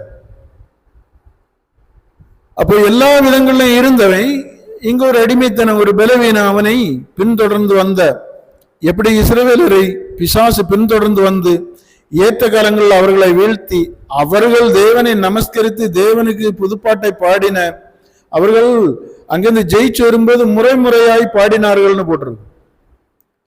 மிரியாம் எல்லாருமா சேர்ந்து எகிப்துல இருந்து அவைகளை சங்காரம் பண்ணிட்டு வெளியே வரும்போது வரிசையா கோரஸா பாடுவாங்க ஒவ்வொரு கோத்திரம். அப்படி தேவனை துதித்த அதே நபர்கள் தான் கடைசியில வலு சர்ப்பத்தை தங்களுடைய ஆஸ்திகள்னால தங்கள் போட்டிருந்த வெள்ளியினால தங்களுக்குரியதெல்லாம் கொடுத்து அதை உருவாக்கி அதை வழிபடும்படியாக தேவனே கைவிடும்படி உள்ள ஒரு சூழ்நிலைக்கு தள்ளப்படுகிறார்கள். மனுஷன் அதான் கம்பி விழுந்துருவாங்க கடைசியில், ஒரு சூழ்நிலைக்கு தள்ளப்படுதல். அப்ப இப்ப பாருங்க பின்தொடர்ந்து இதே மாதிரிதான் யூதாஸ் தள்ளப்பட்டான், சவுல் தள்ளப்பட்டான், சாலோமன் தள்ளப்பட்டாங்க. அப்ப நம்ம ஆரம்பத்திலே இதுல எல்லாம் ரொம்ப உணர்வா இருக்கணும். நம்மளை எது எந்த திசைக்கு நோக்கி செலுத்தி கொண்டு இருக்கிறது, எந்த சுக்கான் என்ன திருப்பிட்டு இருக்குது, இதெல்லாம் நம்ம வாழ்க்கையில கண்டுபிடிக்க வேண்டியது ரொம்ப அவசியம். நம்ம விருதே தேவனை தேடிய மாதிரி வந்துட்டு அப்படி போயிட்டு அதுல திருப்தி அடைஞ்சு இருக்கவே கூடாது. இதுல பறி போறது காலம் வேலை நம்முடைய ஆத்மா பறி போயிடும். அதனால இதுல நம்ம புத்திசாலியா இருக்கணும், வாழுகிற நபரா இருக்கணும், இதை பயன்படுத்திய நபரா இருக்கணும். இதெல்லாம் மெல்ல மெல்ல நம்ம செய்தா வந்துடும், புரிஞ்சா வந்துடும். நமக்கு துக்கங்கள் நெருக்கடிகள் எல்லாம் வாழ்க்கையில இருக்கதான் செய்யும். ஒரு பக்கத்துல தேவைகள் தேடுதல்கள் எல்லாம் இருக்கும். அதெல்லாம் ஓரங்கட்டி ஒரு பக்கத்துல வச்சுட்டு தேவனை தேடுகிறதுல அதிகமா வரும்போது தேவனே இந்த பிரச்சனைகள் எல்லாம் சால்வ் பண்ணுவார். ராஜ்யத்தை நீதியும் தேடுங்கள், உங்களை எப்படி விடுவிக்கணும்னு அவருக்கு தெரியும். குமாரன் விடுதலை ஆக்குனாதான், நம்ம ஒத்தைக்கு ஒன்றும் விடுதலை ஆக முடியாது. அப்ப அவரு நம்ம கூட இருந்து விடுதலை ஆக்குவார். நம்ம அவருக்கு இடம் கொடுத்தா போதும். இங்க போய் 3வது இடம் இருதயத்தை வெளிப்படுத்திடுவான். படிங்க. நான் என் தாயின் கர்ப்பத்தில் பிறந்தது முதல் தேவனுக்கென்று நசரேனானவன். என் தலை சிரைக்கப்பட்டால் என் பலம் என்னை விட்டு போகும். அதனாலே நான் பலட்சமாகி மற்ற எல்லா மனுஷரை போலும் ஆவேன் என்று அவளிடத்தில் சொன்னான். அவன் தன் இருதயத்தை எல்லாம் சொன்னான்னு நம்ம அழகா படிச்சோம். முடிந்தான் சொன்னான்னு முடிஞ்சு வெளி வந்தாச்சு. இப்ப அந்த சொன்னான்னு உள்ளதுக்கு பின்னாடி கர்த்தரோடு உள்ள உறவு முறிஞ்சு, பூமியில் உள்ள வாழ்க்கை முடிஞ்சு, இவனுக்கு பின்னாடி நின்ன இவனுடைய குடும்பம் இஸ்ரவேல் என்கிற குடும்பம் அழிஞ்சு, அடுத்த நியாயாதிபதிய அடுத்த ஒரு இவனை தேவனை ஏற்படுத்தும் வரைக்கும் அதோட பாடு அதே உகுதி. இப்ப ஒரு குடும்பம் தான், ஒருத்தன் செத்து போனான்னா குடும்பம் அதுக்கு பிறகு சொல்லுவா, ஐயோ பெண்டாட்டி பிள்ளைகள் இனி அது எப்படி பிழைக்கும். அப்ப இனி ஒரு வழி உண்டாகும் வரைக்கும் அதோளுக்கு கஷ்டம். இவனுடைய வாழ்க்கை போச்சு. இனி ஒரு பிணம் சவம், இவன் அடக்கம் பண்ணப்பட வேண்டியவன். அப்ப விழுந்தான் அல்லது வெளிப்படுத்தினான் சொல்லும்போது அந்த அவ்வளவு ஒரு வார்த்தை அல்ல, அதுக்குள்ள ஒரு பெரிய சம்பவம். தேவனை விட்டு பிரிகிறான், தன்னுடைய ஜீவன் போகுது, பெலிஸ்தியர் கை ஓங்குது, சொந்த ஜனம் கைவிடப்படுகிறது. இனி இவனுக்கு எல்லாமே மரணத்தின் வாசல் திறந்தாச்சு, சுத்தியாச்சு. இனி இவன் சாகிறது ஒண்ணும் தான் பாக்கி. சாகிறதுக்குள்ள வழியை இவனே இது பண்ணிட்டான், விஷத்தை எடுத்து குடிச்சிட்டான், சொல்லிட்டான். பாருங்க, இப்ப பிரச்சனைக்குள்ள மாட்டியாச்சு. மாட்டின அந்த நிமிஷமே முடிஞ்சது கதை. இனி ரட்சிப்பு இல்லை. பிசாசு புகுந்துட்டான், ஆட்கொண்டுட்டானா வந்த காரியத்தை அதாங்க வெளியே இருந்து இடிச்சும் போது உள்ள விட்டுற விடாது. நல்லா போராடுவாங்க. போராடுகிற எதுக்குன்னா உள்ள போறது, உள்ள போய் இருக்கிறத கலக்கியது, இருக்கிற பலனை இழுத்து போடுகிறது. ஒரு கெட்டது உள்ள போய் நல்ல பலனாய் திடகாத்திரமாய் ஆரோக்கியமா இருக்கிற மனுஷனுடைய சரீரங்கள் இருக்கிற ரத்தங்களை அதனை நாசாக்கி போடும், பாழாக்கிடும், ரத்தத்துல இருக்கிற உயிரை சிதைச்சிடும். அதனால அவனுடைய சரீரங்கள் அவயங்கள் எல்லாம் அப்படியே பலவீனாகி நாளடைவில் மரித்து போகும். இதுதான் பாருங்க கெட்டது உள்ள போகிறது, இருள் விழுங்கி போடுகிறது. இதை மாதிரி இப்ப இவனுக்கு உள்ள எல்லாம் பெய்யாச்சு, முடிஞ்சு கதை. இதுதான் நீங்க இந்த செப்பனியா எல்லாம் எடுத்து படிச்சா அதுல போட்டிருக்கோம். ஊத்தையும் அழுக்குமான நகரத்திற்கு ஐயோ, ஒரு நாளை குறிச்சு எல்லாம் போட்டிருக்கு. நம்ம ஊத்தையும் அழுக்கு ஊத்தன்னா தெரியும் இல்லை, இந்த ரொம்ப இதா இருக்குது, கிளியர் இல்லாம இருக்குது, பல்லில் ஒன்றும் தேய்ச்சாம, இந்த நகரத்திற்கு ஐயோன்னு, இப்படிப்பட்ட மனிதனுக்கு ஐயோ நான் சொல்லிடுறேன். படிங்க. இப்ப வெளிப்படுத்தினான். அவன் தன் இருதயத்தை எல்லாம் தனக்கு வெளிப்படுத்தினதை தெளிலால் கண்டபோது அவள் பெலிஸ்தரின் அதிபதிகளுக்கு ஆள் அனுப்பி, இந்த ஒரு விசை வாருங்கள், அவன் தன் இருதயத்தை எல்லாம் எனக்கு வெளிப்படுத்தினான் என்று சொல்ல சொன்னான். பாருங்க, அவனுக்கு 3 தடவை ஏமாத்தி போட்டான்னு இவ அடுத்து சொல்ல, இல்ல இந்த இடம் நீங்க சோர்வே இடையண்ட. அவன் இருதயத்தை கிளியரா வெளிப்படுத்திட்டான். இந்த ஒரு விஷயம் பாருங்க, கட்டாயம் மாட்டுவான். பாருங்க, அப்ப இவனோட என்ன இல்லை, உண்மையான அன்பில் இல்லை, சரீரம் பங்கிடுதல் தான் இருக்குது, இருதயம் பங்கிடப்படல. அங்க ராகாப் என்கிற வேசிய பாருங்க, அவர்களுக்கு உதவி செய்தாள்னு போட்டு, அவர்கள் அவளிடத்துல வேசித்தனம் பண்ணதுக்கும் போகல. அங்க அவர் உடன்படிக்கைக்குள்ள வாரா. அப்ப அவ சொல்லுகிறா, நீங்க தான் ஜெயிப்பிய, நீங்க தான் தேவ ஜனம், நீங்க தான் கொள்ளையிடுவிய, நீங்க தான் ஆளுகை செய்வீர்கள், நான் அந்நிய ஜனமா இருந்தாலும் நீங்க எனக்கு உதவி செய்யணும். அப்ப அவர்கள் உடன்படிக்கை பண்ணுகிறார்கள். இந்த குடும்பம் அதுல இருக்க அடையாளத்தை பொறுத்து அந்த குடும்பத்தை வாழ வைக்கணும். அவனுக்கு சொல்லுவான, உனக்கு யாரெல்லாம் வேண்டிய ஆளை கூட்டு கொண்டதுக்குள்ள வச்சு. அங்க அந்த வேசி பாருங்க ஒரு நல்ல காரியத்தை செய்து அவளும் ரட்சிக்கப்படுகிறாள், வந்தவர்களுக்கும். இங்க இவா பாருங்க தெளிலால் பண்ணிய அநியாயம், அவனும் வந்துருவான. படிங்க. அப்பொழுது பெலிஸ்தரின் அதிபதிகள் வெள்ளி காசுகளை தங்கள் கையில் எடுத்துக்கொண்டு அவளிடத்துக்கு வந்தார்கள். அவள் அவனை தன் மடியிலே நித்திரை செய்ய பண்ணி ஒருவனை அழைத்து அவன் தலைமயிரின் 7 ஜடைகளையும் சிறைப்பித்து. பாருங்க, சோதரங்கர்த்தாவை இப்ப வெள்ளி காசு எல்லாம் அவள்கிட்ட உடன்படிக்கை பண்ணிய மாதிரி கொண்டு வராங்க. நம்ம இதுல சிந்திக்க வேண்டியது, இந்த உலகம் சாத்தானுடைய கையில ஒப்பு கொடுக்கப்பட்டிருக்கு. இதை சாத்தானே ஜீவனுள்ள தேவனுடைய குமாரனாகிய கிறிஸ்துவனிடத்துல பேசிய, இதுல மாற்று கருத்து இல்லை. கர்த்தரும் இந்த ராஜ்யமும் பொன்னும் வெள்ளியும் கர்த்தருக்குடையதுன்னா அது ஒரு காலம். இப்ப அவனுக்காக ஒப்பு கொடுக்கப்பட்டிருக்கு. இப்ப பழையதை சொல்லி சொல்லி ஆட்கள் அந்த ஆசீர்வாதத்துன்னு பேசிட்டு இருப்பாங்க. அப்போ அவன் இந்த உலகத்துக்குரியதை நமக்கு தந்து அந்த மயக்கி அந்த மதுபானத்தை பொற்பாத்திரத்துல குடித்து நீ இருந்தா இப்படி வாழலாண்டா அப்படி வாழலாண்டான்னு சொல்லி நம்மை மயக்கி நம்முடைய ரட்சிப்பின் காலத்தை தகர்த்திருக்கிறத நம்ம புரியலைன்னா இனி எப்படி நம்மளை ரட்சிப்படைய வச்ச முடியும்? அப்ப பளபளான்னு அவளுக்கு வெள்ளி காசு பளபளான்னு கிடைக்குது. அதே மாதிரி பிசாசு திருட அவன் ஒருபோது நமக்கு நன்மை செய்கிறது இல்லை. நம்மளும் அதுல மயங்குகிறோம். என்ன பொறுப்பாத்திரம். நம்ம சாதா ஆட்கள்கிட்ட போனா சிரட்டையில தருவோம், இது பொண்ணுல செய்திருக்கு. 1 கிராம் பொண்ணுக்கு எவ்வளவு பாடுபட்டோம். இப்ப பாரு பிசாசு வாரி தருது. நம்மை அழிக்கிறதுக்காங்க அந்த மயக்கம் எத்தனை நாள். அது மாதிரி இந்த உலக வாழ்க்கையில நமக்கு வாரி கோரி தருது. இப்ப நிறைய பேர் சொல்லுவாங்க, நான் அங்க போனேன், அதை செய்தேன், இப்படி செய்தேன், அதுக்கு பிறகு அந்த இதை வாங்கி கட்டினேன், இதை பண்ணினேன், வாஸ்து பார்த்து வச்சேன், அதனால எனக்கு இப்ப வாழ்வு வந்துட்டு, கரகம் மாறிட்டு, கண்டம் மாறிட்டு. தேவனை அல்லாமல் வேற யார் மன்னிக்கிற வல்லமை உள்ளவர் யார்? பாவங்களை மன்னிக்க அவர் ஒருவருக்கு தான் அதிகாரம் உண்டு. வேற யாருக்குமே மன்னிப்பு கிடையாது, யாருக்கும் அதிகாரமும் கிடையாது. அவர் ஒருவர் தான் மன்னிக்கிறவர். அவரிடத்திலிருந்து வருகிற விடுதலைக்கு பேர் தான் உண்மையான விடுதலை. பாக்கி எல்லாம் விடுதலைன்னு சொல்ல முடியாது. அதுல அப்படி ஒரு வெளிச்சம் மட்டும் அப்படி இருக்கும், விடுதலை மாதிரி இருக்கும். அப்ப இவ அந்த பைசாக்கு வேண்டி அந்த பளபளப்பான வெள்ளி காசுக்கு வேண்டி இவனை தீக்கிறான். இவன் அதுக்கு உடன்பட்டு போகிறான். பிசாசு இன்னைக்கு நம்முடைய வாழ்க்கையில வேலையை காட்டி, பணத்தை காட்டி, சுகத்தை காட்டி, வசதிகளை காட்டி, அழகை காட்டி, மாமிச அன்பை காட்டி, கடமையை காட்டி, இப்படி நிறைய காட்டி காட்டி காட்டியே நம்மளை மதிவிளக்க செய்து இதுக்கு இடையில நமக்கு ஒரு இதையும் ஊத்தியும் தருவோம். அப்ப இவைகள் எல்லாம் விழிப்பா இருக்கணும். அவன் நம்ம இன்னைக்கு இந்த ஸ்டோரி வழியா இந்த சாட்சி வழியா படிக்கிறது என்னன்னா, சிம்சோனுக்கு அப்படி வந்தனா, அந்த ஒரு பொம்பளை வேசினால வந்தனா, நமக்கு இந்த பிசாசு என்கிற வேசி அதனுடைய சேனைகள் நம்மையும் சுத்திட்டு தான் இருக்குது. பலவிதமான ஆவிகள், ஆவி மண்டலங்கள், தேவனோடு நம்ம அந்த ரட்சிப்பை சுதந்திரிக்க விடாம கனநித்திரையின் ஆவிகள், தூங்கி தூங்கியே நாள் இல்லைன்னு டைம் இல்லைன்னு சொல்லுவாங்க. கணக்கு பார்த்த வாழ்க்கையில பாதி நாள் 10 வருஷம் இருந்தா ஒரு 10 மணிக்கூர் வச்சு ராத்திரி 12 மணிக்கூர் வச்சு உறங்கி தூக்கி கணக்கு போட்டாலே பாதி நாள் அதிலே போயிடும். அதுல ஒரு 3 மணி நேரம் 2 மணி நேரத்தை கம்மி பண்ணி பழகி நம்முடைய தேவைகளை எல்லாம் பலவீனங்களை கர்த்தரை முன்ன வைத்து அப்படியெல்லாம் செலவிடாதவர்கள் எப்படி நம்ம இந்த பெரிய ரட்சிப்புக்குள்ள வர முடியும்? நேரம் இல்லைன்னு சொல்லுவாங்க. வேற எல்லாத்துக்கும் நேரம் இருக்கும். சிலர்கிட்ட கேட்டாங்க, பரலோக ராஜ்யம் பலவந்தம் பண்ணுகிறது தான் பிடிக்க முடியும். இதுதான் நம்ம வேதத்தில இருந்து நமக்கு வந்திருக்கிற தெளிவு. அதனால நம்ம சிம்சோனை போல அப்படி இருக்கக்கூடாது.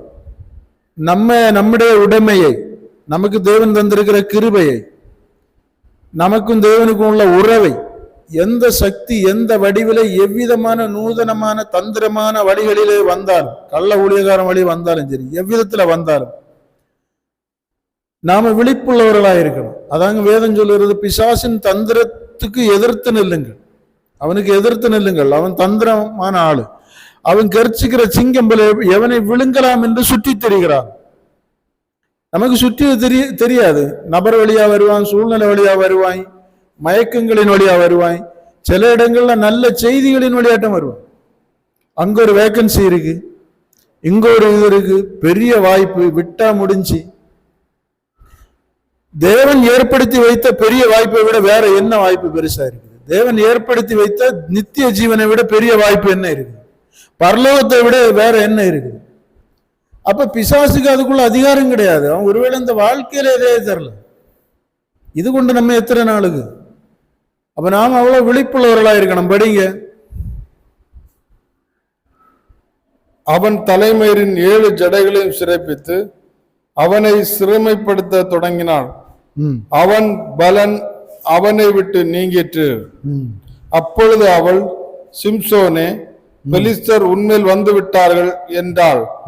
அவன் நித்திரை விட்டு விழித்து, கர்த்தர் தன்னை விட்டு விலகினதை அறியாமல், இதுதான் ஒரு பயங்கரமான வேதனையானது. கர்த்தர் தன்னை விட்டு விலகினதை அறியாமல், அவனுக்கு தலையில உள்ள 7 ஜடைய பின்னி போட்டிருக்கிறது எல்லாம் சிறைக்கப்பட்டாயிற்று. கர்த்தர் அவனை விட்டு விலகி ஆயிற்று. பிரமாணம் போச்சு, விலகியாச்சு. அப்ப நமக்கும் தேவனுக்கும் உள்ள உறவுன்னு சொல்லுறது இந்த பரிசுத்த பிரமாணம், ஆவியின் பிரமாணம். இது நம்மகிட்ட இல்லைன்னா நம்மை விட்டு கர்த்தர் விலகிதான் இருக்கிறார். இன்றைக்கும் அநேக கிறிஸ்தவர்களுக்கு கூட தேவன் இல்லை என்கிறதை அவர்கள் அறிய மறுக்கிறார்கள். அந்த உண்மையை சொல்லி கொடுத்தா ஏற்க மறுக்க, உங்களோட தேவன் இல்லடா, இருந்திருந்தா நீ இப்படி இருக்க மாட்டா, நீ இப்படி பிரமாணத்தை வீதியில போட்டுட்டு நடக்க மாட்டா, அது உனக்குள் கிரியை செய்து கொண்டு இருக்கும். அதை புரிய மாட்டாங்க பாருங்க. அப்போ இது மாதிரிதான் சிம்சோன், தேவன் தன்னை விட்டு, கர்த்தர் தன்னை விட்டு போனதை அவன் புரிந்து கொள்ளாமல்,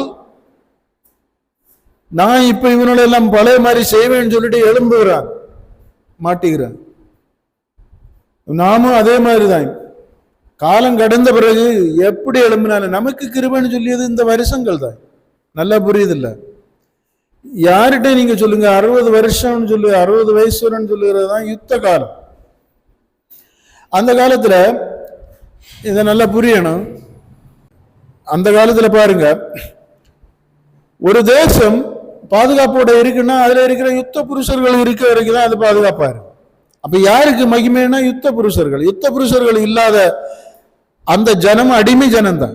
இப்ப யுத்த புருஷர்கள் இல்லைன்னா அவர்கள் சுதந்திரமா இருக்க முடியாது. யாராவது ஒருத்தனே அடிமை தான். ஒருத்தன் வா கூட்டிட்டே போயிடும். ஒரு ஸ்திரீ அதனோட போறான்னா பலவீனமா, புருஷன் கூட போறான்னா, ஆண் மகன் கூட போறான்னா அவளுக்கு அது பலன், இல்லைன்னா அவளை அப்படியே பிடிச்சிட்டு போயிடுவாங்க. இதே மாதிரி அவர்கள் யுத்த புருஷர்கள் இல்லாதவர்கள் அடிமைக்கு சமந்தான். அவர்கள் சுதந்திரமா இருந்தாலும் எவனோ ஒருத்தன் காணாம விட்டதுனால சுதந்திரம் மாதிரி இருப்பணும். துஷ்டம் கண்டுட்டானா அவ்வளவுதான், அடிமைதான். அப்போ அதனால அப்படி யுத்த புருஷர்கள் இல்லாம சுதந்திரமா இருக்கிறேன்னு சொல்லுறதெல்லாம் சுதந்திரம் இல்லை, அது அடிமைத்தனத்திற்கு ஒத்த கதை தான். புரியுது? நாம் குழந்தைகளாக இருந்தா அடிமைகள் தான். அதுக்குரிய வரும்போது நம்மளை வழிநடத்தான், வாடா அஞ்சான்னு பிடிச்சிட்டு போவேன். அதே மாதிரி பாதுகாப்பு இல்லாத, அப்ப இதே மாதிரி தான் கிருபைன்னு சொல்லுகிறது. சிம்சோனுடைய கிருபை அவனுடைய தலையில், நமக்கு கிருபை நமக்கு தேவன் தந்திருக்கிற இந்த நாட்கள், இந்த நாட்கள் நம்ம விட்டு பறிச்சுட்டா முடிஞ்சது கதை. புரியுதில்லை? இன்றைக்கும் அநேகர் தங்களுடைய நாட்கள் போகுது, வாழ்க்கை போகுது, அந்த கிருபை எடுக்க போகிறது. நாம் காலங்களை வேற விதங்களை செலவிட்டு இருக்கணும் உணர்வு இல்லாம இருக்கிறதுனால பாருங்க, மெல்ல மெல்ல மெல்ல மெல்ல இவன் இந்த 3-4 தடவை அவள்கிட்ட தப்பி தப்பி கடைசியில பாருங்க மொத்தமா போறோம். அது மாதிரி ஒரு நாட்கள் ஒரு தேவன் கணக்கு கூட்டி இருக்கிறது, தந்திர கிருபை எல்லாம் முடிந்தவொடனே அப்படியே முடிஞ்சிடும். அதுக்கு பிறகு அவர்கள் அதுக்குள்ள வர முடியாது. அதுதான் அது உணர்த்துது. படிங்க. கர்த்தர் தன்னை விட்டு விலகினதை அறியாமல் எப்பொழுதும் போல் உதறி போட்டு வெளியே போவேன் என்றான். பெலிஸ்தர் அவனை பிடித்து அவன் கண்களை பிடுங்கி அவனை காசாவுக்கு கொண்டு போய் அவனுக்கு 2 வெண்கல விலங்கு போட்டு சிறைச்சாலையிலே மாவரைத்து கொண்டிருக்க வைத்தார்கள். பாருங்க, அதுக்கு பிறகு எவ்வளவு உயர்வுல மகிமையாக அவனை கண்டு நடுங்கி கொண்டிருந்த அந்த பெலிஸ்திய ஜனங்களும் மற்றவர்களும் அவர்களுடைய அதே அடுக்கலையில இவன் போய் மாவரைச்சி அளவுக்கு போயிருக்காங்க. அவனுக்கு பாருங்க மகிமை எங்கே பறிகொடுக்கப்பட்டிருக்கு. பலவீனம் தேவனோடு இருந்த மகிமை சிற்றின்பங்களுக்கு விட்டதுனால, உலக ஆசாபாசங்களுக்கு விட்டதுனால சிறுமைப்பட்டான் சிம்சோன். சிம்சோனுக்கு இது தேவன் கொடுத்த காரியம் அல்ல. சிம்சோன் இப்படி வரணும்னு உள்ளது சிம்சோனாய் சம்பாதித்து கொண்டது. ஒருவன் எதை சம்பாதிக்கிறானோ அதுதான் அவனை கொண்டு போகும். நாம் காரியங்களை விட்டுவிட்டோம்னா நம்ம எண்ணம் இப்படி இருக்க மாட்டோம். நம்முடைய கண்கள்ல பார்வை குறையும். பிரசங்கில அப்படிதான் சொல்லியிருக்கு.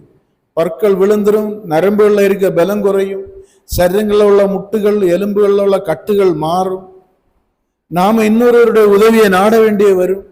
அப்ப இதெல்லாம் சம்பவிக்கும் முன்பு, விரும்பாத நாட்கள் வரும் முன்பு, வாய்ப்புகள் உன் கையை விட்டு நழுகிறதற்கு முன்னாடி வாலிபத்துல தேவனை, வாய்ப்புகள்ல தேவனை என்ன செய் பயன்படுத்து. சிம்சோனுக்கு கதையை பாருங்க. சிம்சோனுக்கு கடைசியில மாவரைக்கிற லெவலுக்கு போயிருக்க. மாவீரனா இருந்தவன், கண்டா பயப்படுவான், அவனுக்கு பேரை சொன்னா நடுங்குவான். அவனை கண்டு நடுங்கல்ல, அவனுக்கு மேலே இருந்த தேவனை கண்டு, ஓ அவர்களுடைய தேவன், எபிரேயர்களுடைய தேவன் அவர்களோடு இருக்கிறபடினால், சிம்சோனோடு இருக்கிறபடினால் அவனை ஒருவனும் வீழ்த்த முடியாது. அப்ப அவன் மாவீரனா இருக்கிறான்னா அதனுடைய மகிமை தேவனுக்கு போய் சேருது. அவனுக்கு மேல தேவன் இருக்கிறார், அதனால வீழ்த்த முடியாது. இப்ப அவனையும் தேவனையும் பிரித்த உடனே சிம்சோனை எளிதா கையில எடுத்துறியாரு, எடுத்து வாடா இந்த சாதா மனுஷனாக்கி, பாவ மனுஷனாக்கி, தேவனுக்கு பிரியமில்லாதவனாக்கி, தேவனால் கைவிடப்பட்டவனாக்கி, கடைசியில கொண்டு மாவரைக்கு இருத்தியாரு. புறவு குரங்கு களிமாழி அவனை போட்டு களிப்பாட்டம் எல்லாம் பண்ண வைப்பான், கூடி இருந்து தமாசு பண்ணுவான். கர்த்தருக்கு பொறுக்க முடியாம கடைசியில இவன் இருக்கா விண்ணப்பம் பண்ணும்போது ஒரு வாய்ப்பு கொடுப்பார். அது அவனை மீட்கிறதுக்கு கொடுக்கறது இல்லை. அவர்களுடைய, அதாவது சில இடங்கள்ல இஸ்ரவேல் ராஜாக்களை அடிச்சவனை அடிச்சு தேவன் ஒப்பு கொடுத்துட்டு அடிக்கும்போது அவனுக்கு தேவனை மகிமைப்படுத்தி பேசி பேசி அடிப்பான் தெரியுமா, அதுக்கு அவனுக்கு ஒரு அடி உண்டு தெரியுமா, படிச்சிருக்கா? அப்படி பெலஸ்தீர்கள்கிட்ட இவர் தான் ஒப்பு கொடுப்பார், இஸ்ரவேல் ராஜாக்களை அல்லது அசீரியன் எவன்டாவது கொடுப்பாரு. அப்ப அடிக்கும்போது அவன் அடிச்சுட்டு போகணும். அடிக்கும்போது தன்னுடைய பாகால் அவன் வழிபடைய தெய்வத்துக்கு மகிமையை செலுத்தி எங்க தெய்வம் ஒன்னு தந்துடான்னு சொல்லி அதை பெருமைப்படுத்தி அடிச்சுட்டு போகும்போது கர்த்தருக்கு பொறுக்க முடியாது. அதுக்கு ஒரு அடி அவனுக்கு கொடுப்பாரு பிறகு திருப்பி. இந்த மாதிரி தான் இவர்கள் அவனை அப்படியே இது பண்ணியிருந்தா அவர் விட்டுருப்பாரு. அவனை ரொம்ப இம்சப்படுத்துகிறதும் அவர்களுடைய தெய்வத்துக்கு மகிமையை செலுத்தும் பொறுத்து இவனை இது பண்ணனால அவர் தம்முடைய மகிமைக்காக தான் அவருக்காக கூட ஒரு அடி கொடுக்காரு. சிம்சனோட்டு கர்த்தர் பிரிஞ்சாலும் தேவன் தேவன் தான், எபிரேயருடைய தேவனை நீ பார்த்துதான் பேசணும்னு உள்ள மாதிரி காட்டி கொடுப்பாரு. அப்ப மகன் கடைசியில கொஞ்சம் பேரை கொல்லுவான் போ பாருங்க. அதனால தேவன் தம்முடைய மகிமைக்கென்று சில கூட்டங்கள்ல ஒரு அற்புதங்களை செய்யலாம், அடையாளங்களை செய்யலாம். சிம்சோனை கடைசியில வச்சு செய்ததெல்லாம் சிம்சோனுடைய மகிமை அல்ல. சிம்சோன் தேவனுக்குள்ள இருந்ததுனால அவர்களை கொல்லல, தேவன் தம்முடைய மகிமைக்காக செய்தார். அதே மாதிரி நிறைய கூட்டங்கள்லாம் அற்புதங்கள் அடையாளங்கள் அல்லது வெகுஜனங்களுக்கு ஏதோ ஒண்ணு அப்படியெல்லாம் சொன்னாலும் அது தேவனால் செய்யப்பட்ட இருந்தாலும் அது அந்த நபருக்குரிய மகிமை இல்லை. அந்த நபர் தேவனுக்குள்ள இருக்கணும், புரியுதில்லை? அதனால நம்முடைய வாழ்க்கையும் மற்றவர்களை ஒப்பிடும்போது நான் கொள்ளான்னு சொல்லியதெல்லாம் ஒரு காலகட்டம். அவனுக்கு நான் பரவாயில்லை, அந்த சபைக்கு நான் பரவாயில்லை, இங்க அப்படி ஒப்பிட தேவன் சொல்லல. உன்னை கிறிஸ்துவோடு நீ ஒப்பிடணும். அவர்தான் உனக்கு வழி, சத்தியம், ஜீவன், நித்திய ஜீவன். அப்ப நாம அடுத்தவர்களோட ஒப்பிடும்போதாங்க நமக்கு ஒரு பெருமை வருதா, பரவாயில்ல நான் அவனுக்கு எவ்வளவு கொள்ளலாம், அவன் கெட்டார்த்த பேசுவான், அப்படி போடுவான், சண்டை போடுவான், இந்த போடுவான், நாம இதெல்லாம் போறேன் வாரேன். இதுதான் நம்ம கிறிஸ்தவர்களிடத்துல இருக்க ஒரு பெரிய நோய். கேட்டா நான் என்ன பாவம் செய்தேன்னு சொல்லாது. கிறிஸ்துவை போல ஆகாத எல்லாமே பாவம்னு சொல்லிடு. நான் பாவத்திலிருந்து முளைத்தவர்கள், இனி என்ன பெருசலா பாவமா இல்லையான்னு கேட்குது. நம்முடைய நாடி நரம்புகள் எல்லாம் ஆசைகளும் இச்சைகளினாலதான் இருக்குது. நம்முடைய உள்ளான மனுஷன் கலைந்து போடாத வரைக்கும் நம்ம பாவிதான். நமக்குள் கிறிஸ்து வராத வரைக்கும் நாம் புது சிருஷ்டி ஆக முடியாது. அப்ப நம்முடைய ஒப்பீடெல்லாம் சிலுவையில் வந்த கர்த்தரை நோக்கி பாருங்க. அதான் கிறிஸ்து இயேசுவை கவனித்து பாருங்க. அவனுக்கு கொள்ளலாம் இவனுக்கு கொள்ளான் எல்லாம் உள்ளது ஆரம்ப நிலை. இனி நாம வளர்ந்தவர்கள், தேவனை பின்பற்றுகிறவர்கள், தேடுகிறவர்கள், நம்மை கிறிஸ்துவோடு ஒப்பிட்டு பார்க்கணும்.